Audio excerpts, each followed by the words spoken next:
এই গুটি কয়েক তরুণরা যে ক্ষমতা পেয়ে কী করলো, শেখ হাসিনার পিয়নের আমরা 400 কোটি টাকার গল্প শুনি, শেখ হাসিনা 16 বছর একটানা ক্ষমতায় ডিকটেটর। আমরা তো দেখলাম এই তরুণ উপদেষ্টাদের পিয়ন কয়েক মাসে 400 কোটি টাকার গল্প আমরা দেখতে পেলাম।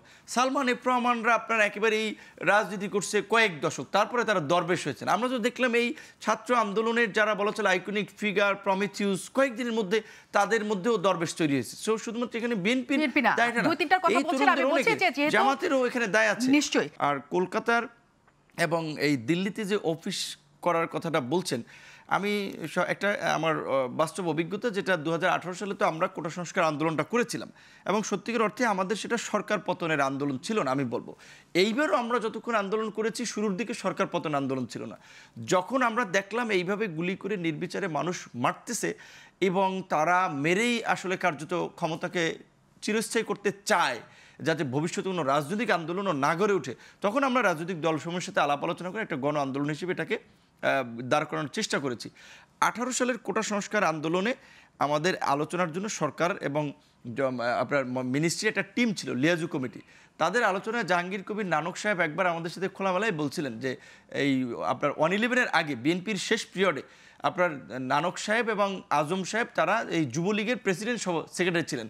তারা আপনার এইখানে বলছে যে এই বোমা কিভাবে বানায় তো এটা বলতো, এই যে 28শে অক্টোবর এই পল্টনের তাণ্ডব করা, কে বলছে আমরা এগুলো সব তৈরি করে আমরা বর্ডারে থাকতাম, সিম ব্যবহার করতাম, আপনার এই বর্ডারের এই পাশ থেকে সিম দিয়ে যেত, ওই পাশে ঢুকলেই বাংলাদেশি সিম নেটওয়ার্ক পেত না।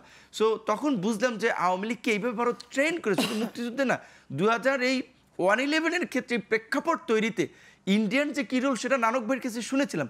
সো এখন এই পরিস্থিতিতে তো সেই আওয়ামী লীগকে আবার তাদের কামব্যাক করানোর জন্য তাদের তো মিশন থাকবেই। সেক্ষেত্রে কলকাতা অফিস খোলা, সাদ্দাম ছাত্রলীগের সভাপতি ওখানে বসে এএনআই বিভিন্ন চ্যানেলে ইংলিশে বাংলা ইন্টারভিউ দিচ্ছে, সমানতালে অন্যান্য নেতারাও কথা বলছে এবং মাঝখানে তো তাদের একটা মানবাধিকার বিষয়ক সেমিনার করার কথা ছিল। মূলত বাংলাদেশে যে হিন্দুদের উপরে নির্যাতন হচ্ছে, মাইনরিটি এখানে থ্রেট আছে, এই সমস্ত বিষয়গুলো ফেব্রিকেটেড করে তুলে ধরা, যেটা ইন্ডিয়া এই পতনের পরপরই তাদের সমস্ত মিডিয়া রাষ্ট্রযন্ত্রকে ব্যবহার করে ন্যারেটিভ দাঁড় করানোর চেষ্টা করেছে। সুতরাং সামনের পরিস্থিতিটা আসলে আমাদের অত সহজ না। নির্বাচনের অনেকে বলছে নির্বাচন হয়ে যাবে, নির্বাচন হচ্ছে।